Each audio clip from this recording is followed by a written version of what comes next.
নির্বিচারে যে মানবতা বিরোধী অপরাধ সংঘটিত হয়েছিল সেই মর্মে প্রসিকিউশনের পক্ষ থেকে আমরা দুটি আবেদন ফাইল করেছিলাম।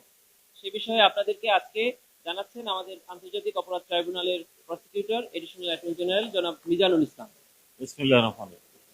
আপনারা জানেন যে 2013 সালে শাপলা চত্বরে যে নারকীয় হত্যাকাণ্ড, নির্মমতা, নিষ্ঠুরতা সহ যে নির্যাতন চালানো হয়েছিল, সেই নির্যাতনের বিষয়ে আমাদের কাছে বেশ কয়েকটি নালিশ এসেছিল। সেই নালিশের ভিত্তিতে আমরা আজকে 9 জনের বিরুদ্ধে অনারেবল ট্রাইব্যুনালে আবেদন দাখিল করে তাদেরকে গ্রেপ্তারি পরোয়ানায় তাদের বিরুদ্ধে ইস্যু করার আবেদন করি।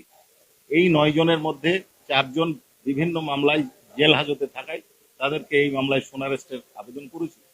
উভয় আবেদন অনারেবল ট্রাইব্যুনাল মঞ্জুর করে যে 5 জন গ্রেপ্তার নাই তাদের বিরুদ্ধে ডাব্লিউ ইস্যু করেছেন এবং 4 জনের বিরুদ্ধে এই যারা বিভিন্ন মামলায় গ্রেপ্তার আছে তাদেরকে সোনারেস্ট করে মঞ্জুর করে তাদেরকে আদালতে হাজির করানোর নির্দেশ দিয়েছে।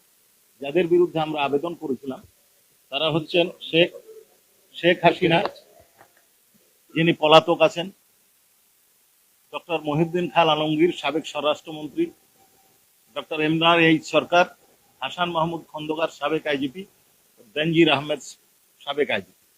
আর যারা বিভিন্ন মামলায় আটক আছে তারা হচ্ছে অ্যাডভোকেট শামসুল হক টুকু, সাবেক স্বরাষ্ট্র প্রতিমন্ত্রী, এ.কে.এম. শহীদুল হক, সাবেক আইজিপি, সাবেক মেজর জেনারেল জিয়াউল হাসান এবং মোল্লা নজরুল ইসলাম, সাবেক ডিআইজি।